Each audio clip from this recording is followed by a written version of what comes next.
Welcome back to the channel. Today, we're taking you behind the scenes of one of Formula One's most fascinating aspects that TV cameras rarely show, the incredible world of the F1 paddock. That bustling hub of activity where teams prepare, strategize, and unwind between the on-track action. So what exactly is a paddock? While the dictionary defines it simply as an enclosure adjoining a race course where cars are assembled before a race, the modern F1 paddock is so much more than that. It's evolved far beyond its origins as a hardstanding with garages where cars could be assembled. Think of it as a portable racing village that travels the world. It's where the teams set up their operations center, where engineers analyze data, where drivers rest between sessions, where media conduct interviews, and where VIPs and sponsors are entertained. The standard paddock layout is typically a long rectangle.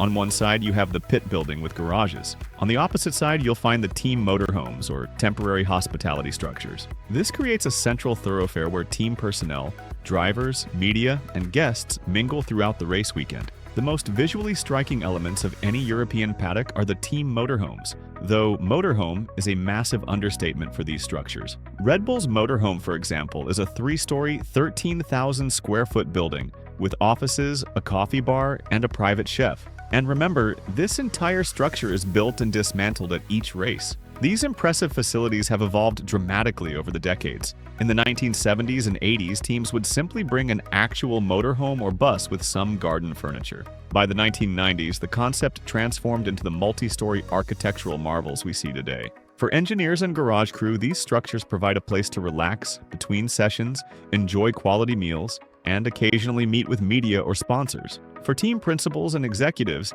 they're crucial spaces for business meetings and hospitality. It's important to note that what I've described so far applies mainly to European races where teams can transport everything by road. For flyaway races in places like Australia, Singapore, or Miami, the paddock setup looks quite different. Teams can't bring their elaborate motorhomes beyond the European road network. Instead, they rely on the host circuits to provide alternatives, either temporary structures or, at newer venues, permanent buildings designed specifically for F1 teams. These spaces still serve the same functions, providing areas for catering, entertaining, and workstations, but lack the personalized branding and custom layouts of the European motorhomes. The construction of an F1 paddock is a logistical masterpiece that begins days before fans arrive at the circuit. Setting up the paddock is the first thing that happens on a race weekend, and disassembling it is the last act. For European races, the process starts when around 27 trucks per team arrive at the circuit. Teams typically have 48 hours to set up the entire paddock upon arrival.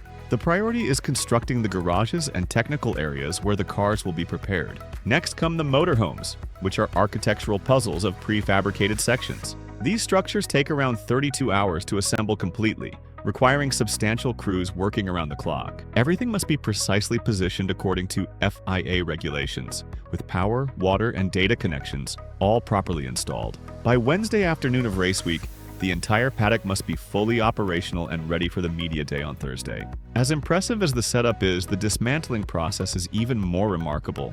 As soon as the last car takes the checkered flag on Sunday afternoon, teams are already starting to pack down their garages with forklift trucks traveling about the pit lane to get everything dismantled. This is especially critical during back-to-back race weekends. The dismantling of these complex structures requires just a day compared to the 32 hours needed to build them. Teams work tirelessly through the night to complete the packing process by 6 a.m. the next day. The cars themselves go through a meticulous process. They're dismantled by team mechanics as soon as FIA officials finish technical compliance checks. Components like mirrors, suspension, engine, gearbox, and power units are carefully placed in custom foam boxes designed for transport. Everything is precisely labeled and loaded according to a detailed plan developed weeks in advance. Priority equipment is packed first to ensure it arrives at the next circuit ahead of everything else. How does all this equipment travel between races? It depends on the distance and schedule.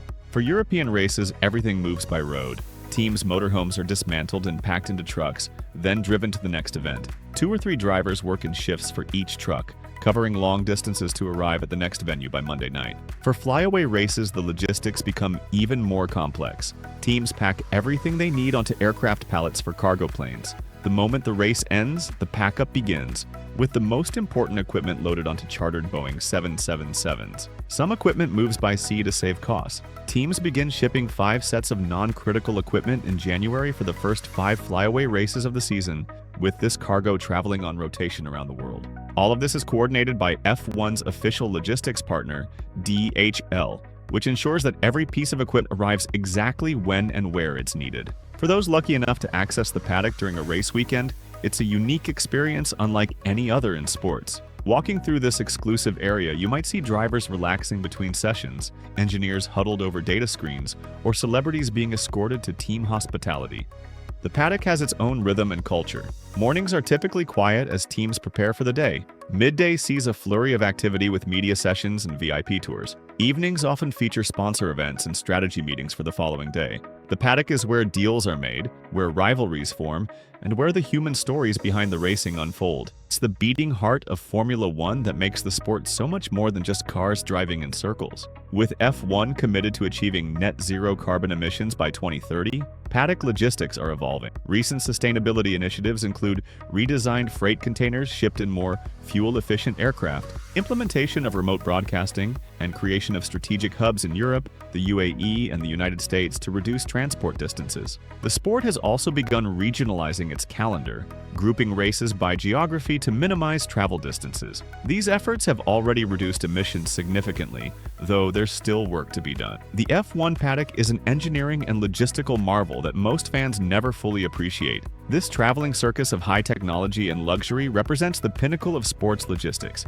moving a small city worth of equipment around the globe with military precision. Next time you watch a Grand Prix, remember that behind the cars racing on track is an equally impressive race happening behind the scenes. The race to build, operate, and dismantle the incredible village that makes Formula One possible. If you've enjoyed this glimpse into the hidden world of Formula One, please hit that like button and consider subscribing to our channel. Let us know in the comments if there are other aspects of F1's behind-the-scenes operations you'd like us to cover in future videos. Thanks for watching, and we'll see you at the next race.